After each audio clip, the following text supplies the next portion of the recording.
السلام علیکم دوستانو، زه یم ستاسو ورور د فرانسه کې یو ځل بیا ستاسو په خدمت کې له یو نوي ویډیو سره. دوستانو په دې ویډیو کې تاسو ته ښودل کېږي چې انورټر د اوبو غټ انورټر تاسو د کور کوچنی یا غټ جنیټر یا مالید یا د برق سیستم د ژوندي برق سیستم یا کاري برق چې کوم تاسو لرئ دا څنګه ورسره وصل کړئ چې تاسو د کور خپله ټانکۍ ورباندې ډکه کړئ. یعنې د ژمي موسم ده، وریځې زیاتې دي، په کور کې کومې سولر چې 3 دانې لګولي وو تاسو 2 دانې لګولي وو، یا مې کوم سولر چې دی اوبو سیستم لپاره لګولي چې د کور لپاره کومې اوبو استفاده کېدلې هغه سیستم کمزوری دی، کار نشي کولی، یعنې اوبه نشي پورته کولی. 2-3 ورځې 4 ورځې هفته پرله پسې وریځې دي چې اوبه نشته ډېر، یا د 3 شمسیانو 4 شمسیانو دغه رقم ته بکسه موږ ورته ویلی شو. انورټر دی، کوچنی انورټر دی، دوی دغه ښیي چې دغه موږ ژوندي برق ته وتړو یا زیات شمسیان ورته وتړو. زیاتره خلکو خراب کړي هم دي دا شیان.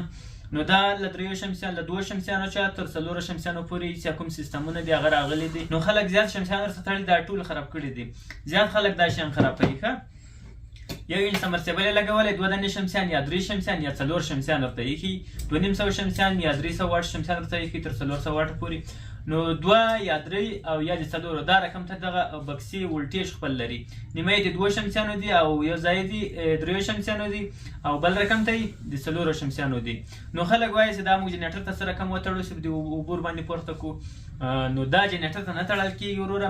د دې سیستم چې کوم ده په دې کې چې کوم برق جوړیږي هغه ډي سي برق، یعنې تا اوس 2 شمسیانو برق ورکړی دی، 2 شمسیانو ولټ سور راځي، 15 ولټه او 10 ولټه برق راځي، او 10 ولټه یوازې په 3 لینو بدل کړی. داسې نه ده چې ژوندی سوی 220 برق تاسو درکوي، نه سمرسیبل دی 220 برق، نه سمرسیبل تاسو کوم جنیټر ته تړلی شو.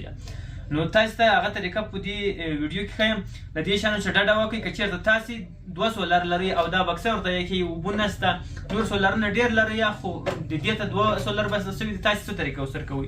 تاسې یوازې 2 دانې سولر نورو سره یو ځای کوي یا 6 سولر کوي. 6 سولر څه رقم ته وتړو؟ یا 2 او 2 او 2 یعنې په 3 سریزه وتړئ. د 3 شمسیانو څه رقم ته راځي؟ که چېرته 4 شمسیان لګوئ دا رقم ته دي، 2 یو طرف 2 بل طرف ته دي. دې مثبت له مثبت سره وتړئ، منفي له منفي سره وتړئ. 2 شمسیانو یعنې ولټ مه ورته جګوئ، ولټ دی هغه 10 ولټه برکوي خو امپیر دی لوړ سي. پروا نشته تاسې که د دوی د 2 شمسیانو د تاسې 6 شمسیان تړلی شي خو په 3 سریزه ولګوئ. او که چېرته دا د 4 شمسیان وي تاسې 8 لګولی شئ، 12 لګولی شئ، په 3 سریزه په 2 سریزه به څه کوئ؟ ولټ یې مه ورته جګوئ. څومره چې د هغو شمسیانو ولټ باید په هغه اندازه پاتې شي، امپیر د لوړ شي، شمسیان د اضافه شي، مشکل یې نشته. بیا هم انشاءالله کار درته درکوي. که هغه طریقه نه وي او غټ انورټر تاسې لرئ په کور کې، جنیټر برق سیستم دا شی لرئ، یا کوم خلک چې د ژوندي برق مالدان لري، کوچني مالدان د انورټ یا غټ دی او بیا اوبه نشي پورته کولی، بیا جنیټر چې استفاده کوي هغه طریقه اوس په دې ویډیو کې درته ښیم. دې خوا ته راوړه.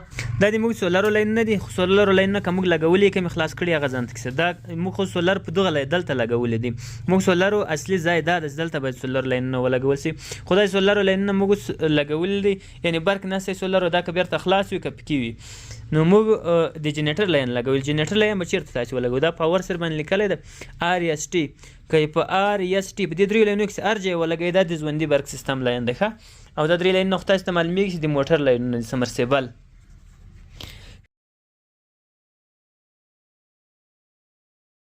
ګورئ ژوندی برق سره کم ته کار کوي. دا لاین تاسو ته ښکارېږي، دا لاین موږ دلته لګولی. صحیح شو؟ په RST باندې په پاور لګېدلی. دلته موږ ژوندی برق ورکوو. موږ ژوندی برق ورته ورکړلو. اوس انورټر سټارټېږي.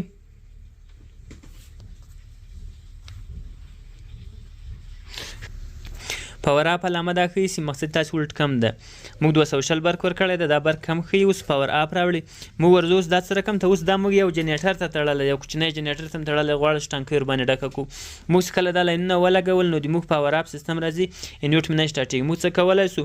خو یاد مې وي که چېرته تاسې 220 برق ورکړی، که دولتي برق وي او که د مالید برق وي او که د جنیټر برق وي، تاسې 220 برق ورکړی د په هغه باندې تاسې یوازې 2 انچ سمرسیبل چې د اوبو ګول یې تر 15 فوټ کته نه وي او 1 انچ ورباندې چلولی شي، او که د اوبو ګول ډېر کته وي 80 او 10 کې وي بیا تاسې تر 1 انچ غټ نسئ ورباندې چلولی. ښه، نو تاسې اوس پروګرام بټن PRG بټن مې والو چې رال P0 کوو، یو وار مې کته وګل P رالو، دا وکې کوو. دلته P0 رالو، دلته اوس کوډ ورکوو. کوډ څو ده؟ بیا یې وکې کوو 40,921 کوډ ورکوو. 40,921 21 وبخښئ دا نمبر صفا نه راځي کوشش مې وکړل خو نه صافېږي په کیمره کې 4,221 دا مې اوکې کړل کوډ یې راخلاص کړو اوس موږ چېرته ځو PEC پر 10 ته ځو PEC پر 10 رالو صحیح ده دا موږ اوکې کوو کله چې دا اوکې کړو دا شپږ نوي ده دا به سل ولاړ وي تاسې که نور لاسوګنه کیسه وي هر څوک کوي هغه مقصد دلته به باید سل ولاړ وي ښه خدای موږ شپږ نوي ده دا موږ څو کوو دا موږ 150 کوو 150.0 رالو ښه دا 1500 نه دي لیکلي 150 دلته په منځ کې اشاره لري که تاسو ته ښکارېږي په ویډیو کې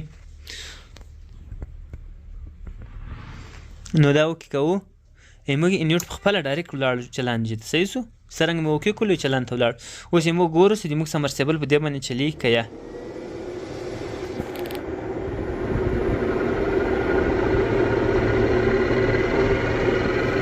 موږ سمرسیبل بیخي خوندور باندې چلیږي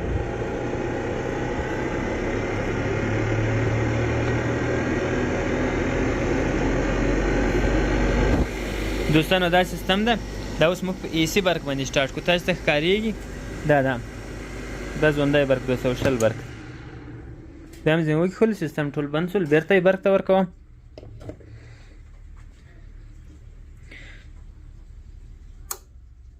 بیرته یې موږ انویټ صحیح چلان شول نو 220 لپاره ستاسې جنیټر یې استفاده کوئ دا رقم ته باید وچلوئ ښه او دغه مالدان چې کوم دي دا که چېرته تاسې په 3 شمسیانو باندې چلوئ نو تاسې که غواړئ چې اوبه کمې یا انویټ اوبه نشي پورته کولی یا کوم کوډ ورکوئ تاسې 6 شمسیان ولګوئ خو په یوه سریز یې مه لګوئ یو په بل پسې پیوسته مه لګوئ تاسې څه وکوئ تاسې 3 شمسیان او 3 شمسیان د هغو یو ځای 3 چم مثبت راواخلئ د بل ځای له 3 سره یې ولګوئ بیا یې راواخلئ مالت ته یې بند کړئ دې انویټ ته یې بند کړئ په مثبت کې او منفي راواخلئ له یو ځای 3 شمسیانو یې راواخلئ د بل ځای 3 شمسیانو له منفي سره یې پسې ولګوئ بیا یې پسې راواخلئ انویټ په منفي کې یې بسته نو په دې طریقه باندې دا کار درته کولی شي دا ملدان ټول یو رقم ته دي ښه دلته ولټیج خپل پې لیکلي دا 9 ولټه ده